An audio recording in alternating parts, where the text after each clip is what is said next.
Warning, konten ini berisi pengalaman hidup berdasarkan kisah nyata untuk pembelajaran bagi kita semua. Segera pasang handsfree di telinga, cari tempat yang nyaman, dan inilah Story in the Voice. Assalamualaikum warahmatullahi wabarakatuh.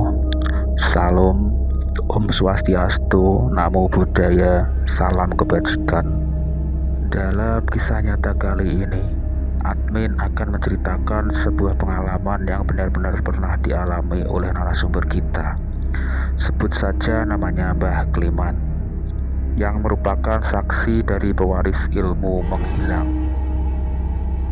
Demikian lelaki yang akan saya ceritakan ini akrab disapa. Ia merupakan seorang yang memiliki kepribadian sangat sederhana, meskipun memiliki banyak ilmu. Yang dimaksudkan tentu saja adalah ilmu gaib.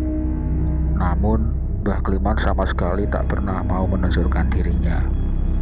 Bahkan, andai saja saya tidak begitu lama mengenalnya, mungkin saya tidak akan pernah percaya kalau Mbah Kliman adalah seorang yang memiliki banyak sekali keistimewaan. Banyak sekali ilmu dan pengetahuan yang saya peroleh dari Mbah Kliman, khususnya menyangkut dunia kebatinan. Namun, yang paling mengejutkan adalah kesaksian Mbah Kliman yang ia tuturkan dalam pertemuan terakhir kami, yang berlangsung beberapa pekan silam. Tanpa saya duga sebelumnya, kakek berusia 67 tahun ini menyimpan sebuah pengalaman hidup yang sangat gelap.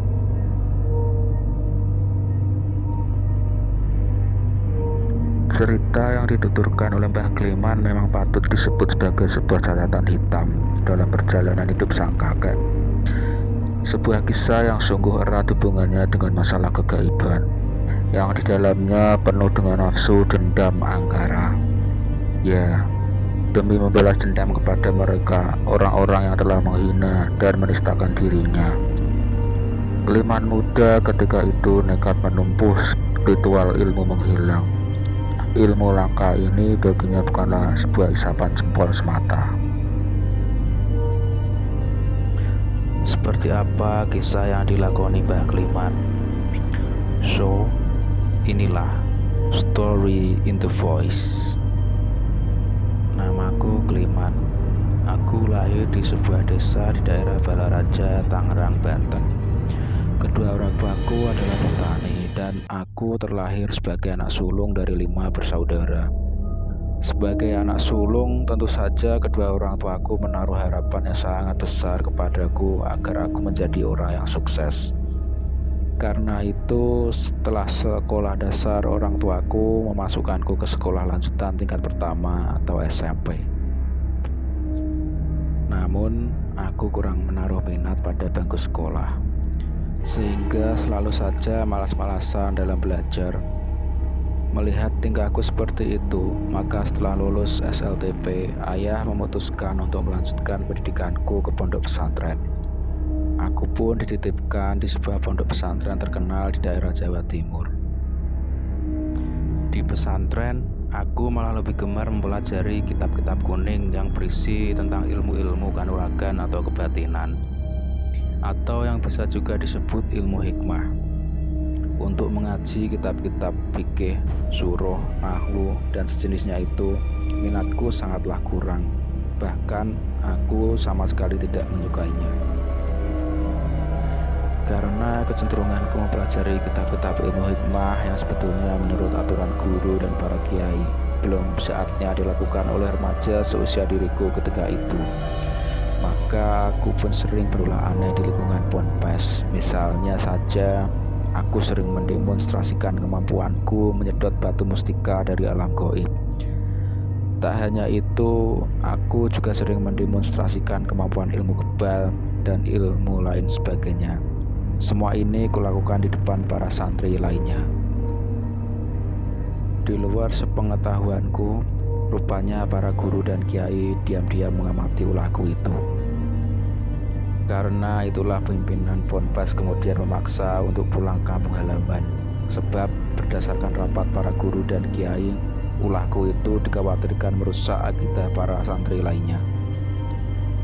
Tentu saja aku tidak bisa menolak keputusan itu. Terlebih lagi bukti-bukti memang sudah dibeberkan di hadapanku.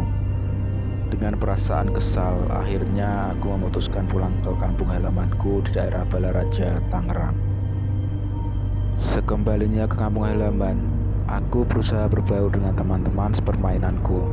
Tapi aku merasa aneh dengan mereka. Dari sekian banyak teman-temanku, mereka seringkali kulihat saling berbisik-bisik apabila aku bermaksud menggabungkan diri dengan mereka. Temanku itu selalu saja berusaha menghindariku karena tak tahu apa yang menjadi alasan kenapa teman-teman bersikap seperti itu. Maka yang bisa aku lakukan hanyalah memendam rasa sakit di dalam dadaku. Sebagai seorang pemuda, sudah barang tentu aku juga tertarik pada gadis-gadis tetangga di desaku. Karena itulah aku berusaha melakukan pendekatan dengan mereka. Namun, sama seperti teman-temanku yang lelaki, para gadis ini juga rata-rata segera menghindar bila aku berusaha mendekati mereka. Entah apa alasannya, memang aku belum tahu. Suatu saat ada hiburan wayang golek di desa tetangga. Aku memberanikan diri menyapa Parti, Nino, dan Sumiati yang merupakan kembang-kembang di desaku. Betapa aku kaget, gusar, marah, dan sakit hati ketika aku dekati gadis-gadis itu malah berlarian sambil menyebut diriku sebagai si Kliman gila. Merasa tak ada yang salah dengan diriku, suatu hari aku juga pernah nekat menggoda Sumiati, gadis tercantik di desaku, ketika dia pergi ke pasar seorang diri. Tapi apa yang terjadi kemudian? Sumiati tidak hanya menghinaku dengan sebutan si Kliman gila, tetapi dia juga sempat meludahi mukaku dan mengancam akan melemparku dengan batu. Betapa menyakitkan penghinaan itu. Yang lebih menyakitkan lagi, aku juga mulai sering mendengar bisik-bisik tetangga yang ternyata juga menganggapku gila alias kurang waras. Tetapi aku sendiri tidak merasa telah gila atau kurang waras. Lantas, mengapa semua orang menganggapku gila? Aku tidak bisa menemukan jawabannya. Tetapi aku tetap saja merasa tak ada yang salah dengan diriku. Yang bisa aku lakukan hanyalah memendam amarah dan dendam. Semuanya ini memang cuma bisa aku simpan dalam hati. Karena tudingan gila itu akhirnya ruang bergaulku di desa sepertinya tertutup sama sekali. Karena itulah selanjutnya hari-hariku sering kuisi dengan membantu ayah menggarap sawah. Namun di samping itu diam-diam aku juga mulai menjalani kebiasaan yang sudah lama tertanam semenjak aku tinggal di pondok pesantren, yakni meritualkan amalan-amalan ilmu gaib yang kupelajari dari kitab-kitab kuning yang pernah kubaca. Ibarat kata, waktu itu bagiku tak ada hari tanpa wirid, puasa, atau lelaku lainnya. Hampir setiap malam, aku juga selalu mengunci diri di dalam kamar dengan kesibukan menjalankan ritual. Sementara itu pula, aku merasa telah mendapatkan teman-teman baru dari alam gaib yang bisa menerima diriku, juga bisa aku ajak berdialog kapan saja aku mau. Tidak seperti teman-teman di kampungku yang selama ini selalu saja menghinaku dengan sebutan si Kliman gila. Tanpa aku sadari, akibat menjalankan laku-laku batin yang berat itu, rupanya aku semakin menyimpang dari ukuran normal. Kapan dan di mana saja aku sering melihat temanku dari dunia gaib dan aku bisa asik ngobrol dengan mereka. Hal ini juga semakin melekatkan predikat gila pada diriku. Sebab menurut mereka aku sering berbicara sendirian. Setelah para gadis teman dan para tetanggaku, keluargaku juga kemudian ikut-ikutan menganggapku gila. Padahal aku tidak bisa merasa demikian. Kalau selama ini aku ngobrol dengan teman-temanku dari alam lain, itu semata-mata aku lakukan demi keinginan untuk memendam rasa dendamku terhadap semua orang yang telah menuduhku gila. Aku berharap teman-temanku dari alam gaib itu bisa menjadi teman, Tetapi yang kuperoleh justru sikap ayah, ibu, serta semua keluargaku yang juga ikut menuduhku sebagai orang gila. Keadaanku benar-benar tersudut. Ibarat kata orang sekampung sudah menuduhku sebagai orang gila. Kenyataan ini membuatku tak tahan lagi. Dalam gendang telingaku sepertinya selalu terngiang-ngiang cemoohan si Kliman gila yang diucapkan oleh anak-anak kecil, para gadis, teman, maupun tetangga. Karena itulah, sambil meredam dendam yang kian membara, akhirnya aku memilih pergi meninggalkan kampung halamanku. Dengan membawa tas lusuh berisi beberapa potong pakaian, dan dengan uang di kantong yang sangat sekak, aku terus pergi meninggalkan kampung halamanku. Waktu itu tujuanku hanya satu, yakni ingin mencari orang sakti yang bisa menurunkan ilmu padaku, sehingga aku bisa membalas dendam dengan mereka yang telah menghina diriku. Dengan alasan ini, maka aku memutuskan untuk mengembara ke wilayah Ujung Kulon, Banten. Dalam pengembaraan ini, aku sama sekali tidak pernah naik angkutan umum atau bentuk alat transportasi apapun. Semua jalan kususuri hanya dengan langkah kakiku, dan aku sepertinya tak pernah mengenal lelah. Siang, malam, aku terus berjalan, dan bila mengantuk, aku bisa tidur di mana saja. Masih kuingat, pernah suatu malam aku kehujanan dan ingin menumpang tidur di sebuah masjid. Malangnya, seorang pengurus masjid langsung mengusirku, sebab dia menganggapku sebagai orang gila. Tetapi aku tidak menyalahkan orang ini. Mungkin dia melihat keadaanku saat itu sudah sangat lusuh dan degil. Maklum saja, aku selalu memang kepanasan, bahkan sering pula kehujanan dalam perjalananku tak tentu yang arah itu. Suatu kali aku pernah juga dilempari oleh anak-anak kecil, murid sekolah dasar yang baru pulang sekolah, sambil meneriaki orang gila. Anak-anak itu dengan kompaknya menghujani tubuhku dengan kerikil. Akibatnya, aku sempat mengalami luka di lengan dan wajahku. Pernah pula ada seorang ibu pemilik kedai nasi yang berusaha mengusirku ketika aku bermaksud membeli sebungkus nasi di warungnya. Ibu itu juga pasti menganggapku orang gila. Buktinya ketika aku sodorkan uang kepada ibu ini nampak kebingungan. Mungkin si ibu ini berpikir, kok ada ya orang gila yang punya uang dan mau membeli nasi. Begitulah beberapa pengalaman aku dalam pengembaraan yang tak akan bisa aku lupakan seumur hidupku. Hingga suatu ketika tanpa pernah kurencanakan sedikit pun, sampailah aku di sebuah tempat yang sangat terpencil. Tak ada satupun rumah penduduk di tempat ini. Yang ada hanyalah hamparan hutan belantara. Walau begitu, tak sedikit pun ada perasaan gentar atau takut di dalam dadaku. Aku terus melangkah menyibak semak belukar dan ranting-ranting pohon, sampai akhirnya aku lihat ada sebuah gubuk kecil dalam hutan yang belakangan ku ketahui sebagai alas Gantarawang itu. Inilah kawasan hutan yang menurut legenda para orang tua di tanah Banten merupakan daerah kekuasaan Pangeran Aryadillah, putra Sultan Hasanuddin yang terlahir dari Sir Birahi Ratu Jin Pulosari yang menggoda sang sultan saat tengah bertapa. Legenda menyebutkan pula bahwa kerajaan gaib alas Gantarawang ini mempunyai salah satu hulu balang yang berasal dari bangsa manusia. Sang hulu balang dimaksud disebut sebagai Haji Deeng. Konon, dulunya Haji Deeng ini adalah seorang manusia biasa yang gemar memancing. Karena keasikan memancing, suatu hari Haji Deeng tak pernah pulang lagi. Kabarnya dia diambil penguasa kerajaan gaib alas Gantarawang karena dia memang selalu memancing di sebuah telaga yang ada di kawasan hutan tersebut. Cerita Haji Deeng memang mirip dengan cerita sebuah kaum di zaman Nabi Daud yang begitu gemar memancing sehingga lupa menyembah Tuhan dan akhirnya mendapat kutuk wujudnya berubah menjadi monyet.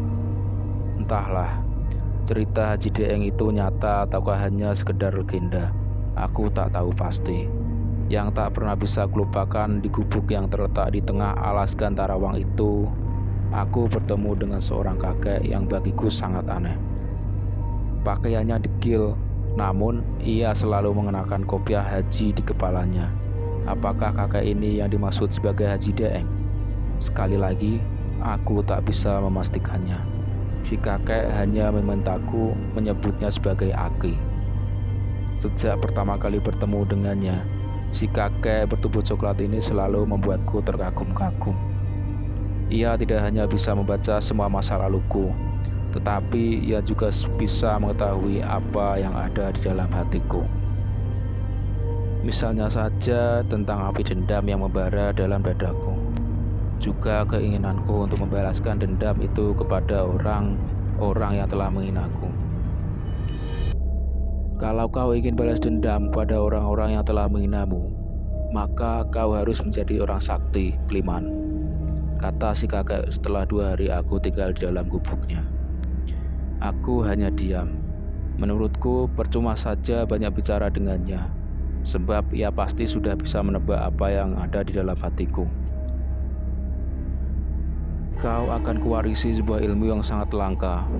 Ilmu itu yang akan membuat tubuhmu hilang dari pandangan mata manusia. Apakah kau sanggup, Kliman? Apapun persyaratannya, pasti akan saya sanggupi, Ki. Pertanyaan si Aki ini kali ini kujawab dengan tegas. Kau harus dikubur dengan 40 hari, 40 malam. Aku diam seribu bahasa. Aku yakin kau pasti akan mampu, Kliman, tanda si Aki tanpa sudi menunggu jawabanku. Singkat cerita, pada hari Selasa Kliwon 45 tahun yang silam, ritual khusus itu pun dimulai di saat tengah malam. Berada di atas puncaknya, aku dimandikan di sebuah sendang atau mata air yang ada di belakang gubuk sang Aki. Setelah itu, aku dipocong seperti layaknya orang mati. Kemudian sang Aki mengasapi tubuhku dengan kemenyan sambil membaca mantra-mantra dalam bahasa yang sulit ku mengerti. Setelah itu, dengan mudahnya ia membopong tubuhku dan dimasukkannya ke dalam sebuah lubang kubur yang telah disiapkannya. Lubang kubur ini diberi rongga yang terbuat potongan-potongan bambu kuning setinggi 1 meter. Dan dipasang pula pipa bambu untuk bernafas. Semuanya tentu telah diperhitungkan oleh si Aki agar aku tetap bisa hidup dalam lubang kubur itu. Selanjutnya, tubuhku yang terbungkus kafan pun diuruk dengan tanah, sehingga sama seperti tak ubahnya kuburan orang yang telah mati. Apa yang terjadi selama aku berada dalam kuburan? Berbagai kejadian mencekam berlangsung selama aku menjalani laku ini. Aku benar-benar sendirian dalam kesenyapan dan sedemikian rupa yang sempurna. Gelap gulita sepanjang waktu, siang dan malam tak dapat dibedakan. Aku juga merasa guncangan-guncangan hebat seperti ada roboh pohon menimpa bumi, atau seperti ada makhluk-makhluk raksasa yang berjalan di sekitarku. Jeritan dan teriakan orang di kejauhan sering pula aku dengar. Ada yang menolong kesakitan, ada yang berteriak menyebut satu nama satu tertentu, dan ada juga yang menangis meraung-raung. Anehnya, di waktu yang lain aku juga mencium aroma seperti dupa wangi atau harum kembang yang sedemikian semerbak. Aku juga kerap mendengar ada suara yang memanggil-manggil namaku disertai bau anjir yang amat menusuk hidung. Aku pun kerap bertanya dalam hati, siapa yang memanggil-manggil namaku itu? Apakah ibuku, ayahku, atau entah siapa lagi? Aku memang tak pernah tahu jawabannya. Yang pasti selama dikubur, aku tak mampu berbuat banyak karena kaki dan tanganku terikat dengan erat.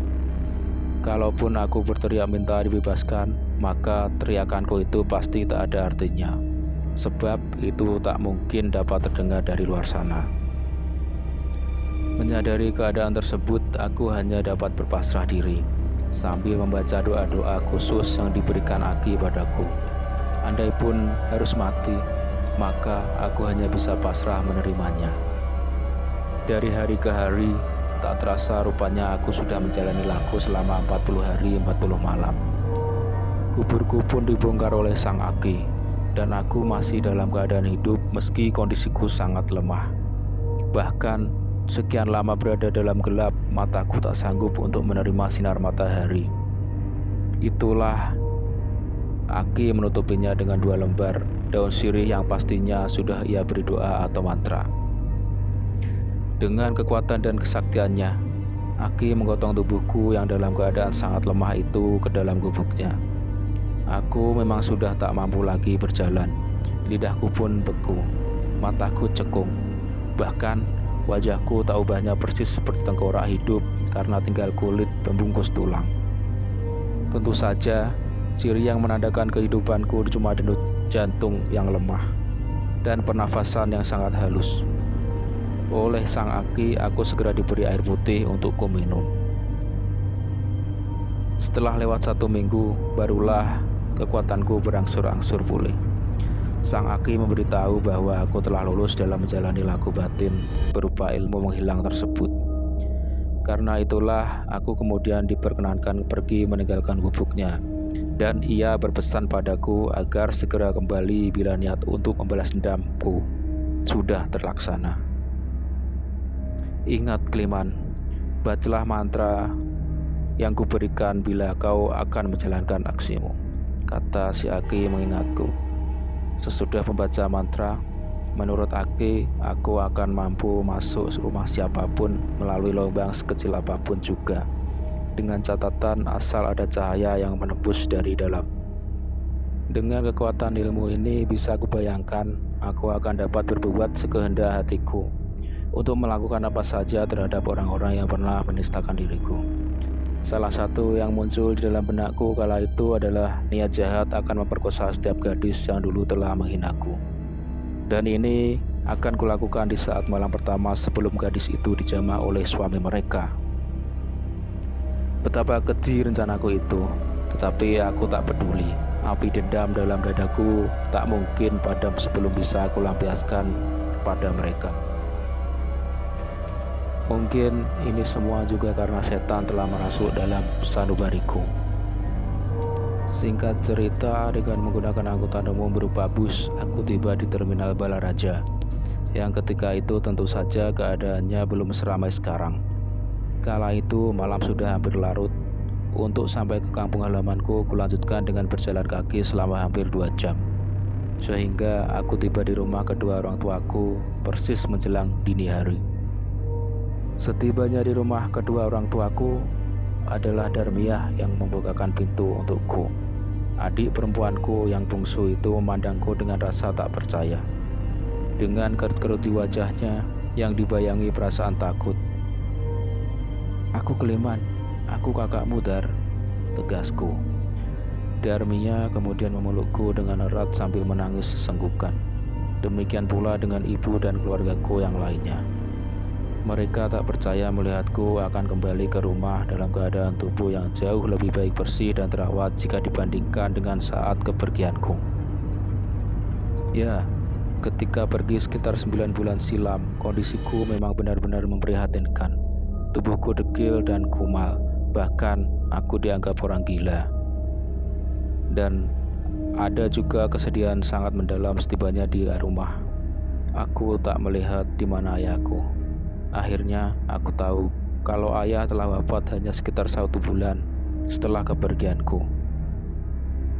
Batin bapak terpukul sekali setelah mendengar cerita orang-orang kampung yang mengaku telah melihat Kang Kliman menjadi gelandangan dan benar-benar gila. Cerita Darmiah yang diam-diam membuatku tak kuasa membendung tangis. Kesedihan bukan berarti telah mampu memadamkan api dendam dalam dadaku. Tanpa diketahui oleh siapapun, diam-diam telah kususun daftar nama-nama gadis dan orang yang dulu telah menghinaku. Aku akan membalas dendam dengan caraku sendiri. Korban pertamaku adalah Parti, gadis yang tinggal di ujung desa. Parti merupakan kembang desa yang banyak diperebutkan para pemuda, termasuk aku pula. Namun sayangnya gadis bermata sayu ini juga telah menghinaku. Dia pernah meludahi mukaku dan menuduhku sebagai orang gila. Seperti kebiasaan di kampungku, di musim panen gadis-gadis banyak dinikahkan oleh keluarganya. Dan di awal musim panen itu, Parti akan dinikahkan dengan pemuda pilihan hatinya. Walau tak diundang, malam itu aku sengaja menghadiri pesta pernikahan Parti yang berlangsung sangat meriah. Meskipun banyak teman dan para tetangga yang heran melihat kemunculanku, namun melihat dandananku yang rapi, Aku yakin tak ada yang menaruh curiga padaku. Kali waktu itu aku memendam rencana busuk terhadap sang mempelai wanita party. Aku sengaja datang ketika para tamu undangan sudah mulai sepi. Ketika orang-orang sedang sibuk, aku menyelinap di sudut rumah sambil mengincar kamar pengantin. Sementara suaminya masih sibuk ngobrol dengan teman-temannya.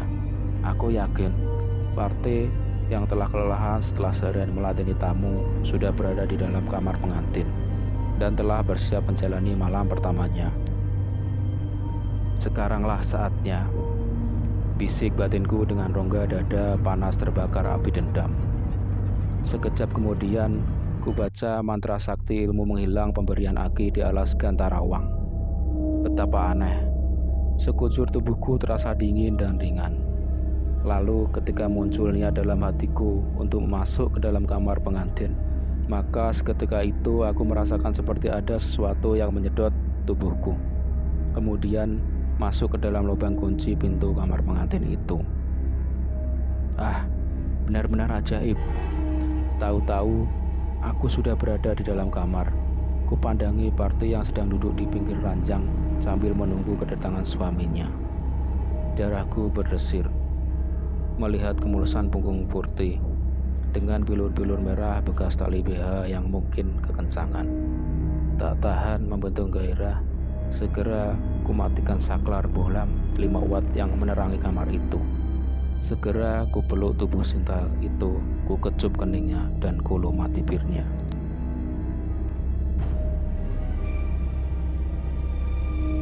Party merengek manja dan mengira semua itu dilakukan oleh suaminya. Sekejap kemudian, perempuan kuning langsat ini pun tenggelam dalam kenikmatan. Sulit dibayangkan, pertempuran yang mengasihkan pun terjadilah antara kedua insan berbeda jenis. Party tidak menaruh curiga sedikit pun kalau yang bercumbu dirinya adalah aku, si Kliman, yang dulu pernah dia ludahi mukanya dan disebutnya orang gila. Adegan mesum ini berlangsung kurang lebih 1 jam lamanya.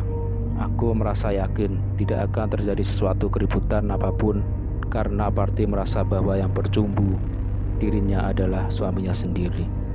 Padahal waktu itu suami Party masih bercengkrama dengan teman-temannya di luar sana. Memang itulah yang terjadi. Aksi pertamaku ini berlangsung dengan sempurna. Ya, tak ada yang mengetahui perbuatan bejat yang kulakukan kecuali Tuhan, para setan, dan diriku sendiri. Pengalaman sukses ini membuat rencana diriku makin terbentuk dengan baik. Sudah pasti aku merasa belum puas dengan satu korban saja, dan korban yang kuincar selanjutnya adalah Nino, gadis berkulit hitam, manis dan pernah pula menghinaku. Saat malam pertama Nino mau berlangsung, dengan kesaktian ilmu yang kumiliki, aku menerobos masuk ke kamar pengantin lewat lubang kunci pintu. Sekali ini kulihat suami Nino sudah ada di dalam kamar yang sama. Namun ini bukan masalah bagiku. Dengan kesaktian yang kumiliki, kubuat Joko, suami Nino, sakit dan lemas sehingga tidak mampu melaksanakan kewajibannya di malam pertama. Aku juga perlu memberi pelajaran pada si Joko.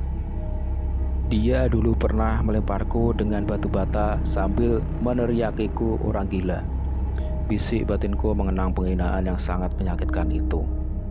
Suami si Nino, Joko, yang ganteng itu kubuat hanya bisa tergolek tak berdaya dengan mulut yang kusulap jadi bisu. Sementara itu, Nino yang sangat mengharapkan malam pertamanya segera berlangsung, tampak gelisah menunggu. Kumatikan bohlam dalam kamar itu dan kulihat keduanya terkejut. Namun ini hanya berlangsung sesaat saja. Beberapa detik selanjutnya, Nino sudah mengerang-erang dengan cumbuan dahsyatku. Dia begitu terlena sehingga tak lagi menghiraukan suaminya yang sedang terbaring di ranjang yang sama. Pertempuran sengit berlangsung hingga 2 ronde. Pelukan, dekapan, dan hentakan berlangsung di depan mata suami Nino yang tetap terjaga, namun sekujur tubuhnya kaku. Hal ini tidak membuat permainanku menjadi kacau, sebab aku memang sudah kerasukan setan. Joko hanya bisa menatap ketakutan sambil menahan rasa sakit yang diderita di malam pertamanya yang sial itu. Setelah merasa puas, kutinggalkan tubuh Nino yang telanjang bulat di sisi suaminya. Jangan coba-coba kalian ceritakan kejadian ini pada siapapun. Kalau tidak, aku bisa membunuh kalian berdua kapan saja. Ancamku yang membuat Joko dan Nino sangat ketakutan. Sasaran ketiga jatuh pada pasangan baru Darmin dan Sumiati. Aku juga merasa sakit hati pada kedua orang ini. Ya, Darmin pernah menghinaku di depan Sumiati dengan kata-kata kotor. Dia mencemoohku dengan ejekan bahwa sandalnya masih jauh lebih bagus jika dibandingkan dengan wajahku. Waktu itu, Sumiati ikut menimpali pula dengan kata-kata penuh hinaan. Dendam kesumat dalam dadaku benar-benar bangkit begitu melihat wajah mereka dulu. Aku memang tak mampu berbuat banyak, tapi sekarang aku benar-benar siap untuk membalas rasa terhina dan sakit hati yang pernah ku alami, dan sekian waktu lamanya aku pendam. Di tengah malam pertamanya, sengaja ku buat Darmin menjadi lemas dan tak berdaya. Dengan mulut yang juga aku buat bisu, sama seperti yang kulakukan terhadap Joko. Kubiarkan pula Darmin menyaksikan bagaimana Sumiati begitu bergairah saat melayani diriku. Sumiati malam itu begitu agresif, sementara aku melayaninya dengan tenang dan penuh kemenangan. Darmin hanya melongo, tak ada daya menghadapi tamu tak diundang semacam diriku. Setelah 3 kejadian bejat ini, begitu banyak korban-korbanku selanjutnya yang kurenggut, yang tak bisa kuceritakan semuanya. Ibu-ibu tetanggaku kutiduri.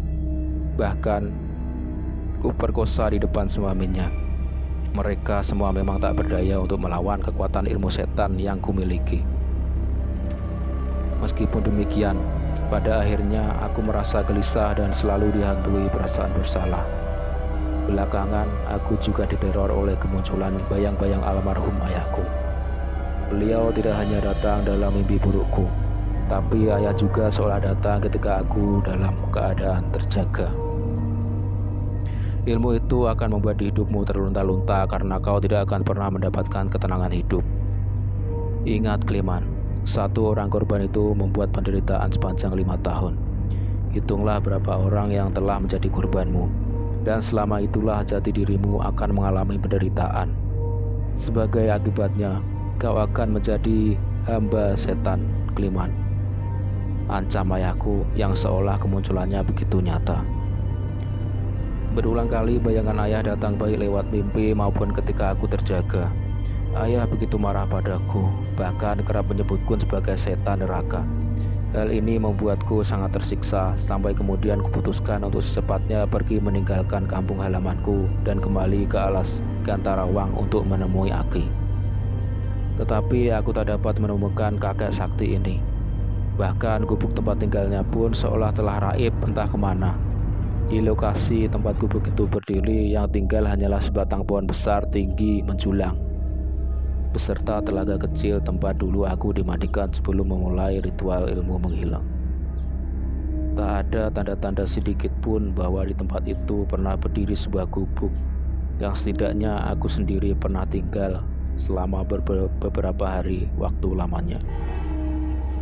Lantas, kemanakah perginya si kakek misterius yang telah mewariskan ilmu menghilang padaku itu? Atau jangan-jangan kakek itu memang bukan manusia biasa? Dalam arti dia adalah bangsa siluman. Berpikir sampai di sini, terbayang dalam benakku bahwa mungkin saja kakek itu adalah benar sosok Haji Deeng, hulu balang kepercayaan dari kerajaan siluman alas Gantarawang. Kegalauanku ini akhirnya terjawab setelah Tuhan mempertemukanku dengan Haji Muhammad Darsa, seorang alim yang tinggal di salah sebuah desa yang terletak di tepi alas Gantarawang. Kepada kakek ini pula akhirnya aku berguru dan memohon petunjuk untuk menyingkirkan ilmu iblis yang telah mendarah daging di dalam tubuhku.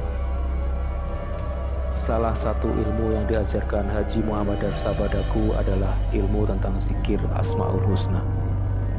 Syukur alhamdulillah, berkat amalan inilah ilmu menghilang itu sepenuhnya lenyap dari dalam tubuhku. Berkat zikir Asmaul Husna pula, aku mudah menyerap ilmu-ilmu hikmah yang diajarkan oleh Haji Muhammad Darsa, yang kemudian juga menjadi kakek mertuaku, sebab beliau menjodohkanku dengan salah seorang cucunya. Dari cucu Haji Muhammad Darsa inilah aku memiliki 4 orang anak, 1 putri dan 3 putra, yang kini sudah tumbuh dewasa dan masing-masing telah berumah tangga. Allah Maha Rahman dan Maha Rahim. Hanya berkat kasih sayang dan keriduannya lah aku bisa kembali ke jalan yang benar. Kini ku nikmati hari tuaku dalam kehidupan yang penuh dengan kebersahajaan. Tamat. Pesan dari kisah nyata kali ini adalah jangan pernah sekali-kali mendekati bahkan atau mencoba mempelajari ilmu hitam hanya untuk membalas dendam semata, karena itu adalah sesuatu yang musyrik, hal yang dibenci oleh Allah. Jika kalian menyukai konten ini, jangan lupa like, subscribe, dan komentar. Atau kirimkan pengalaman kisah nyata atau pengalaman pribadi kalian yang tentunya bisa menginspirasi kita semua lewat email di kolom deskripsi. Sampai jumpa di video selanjutnya.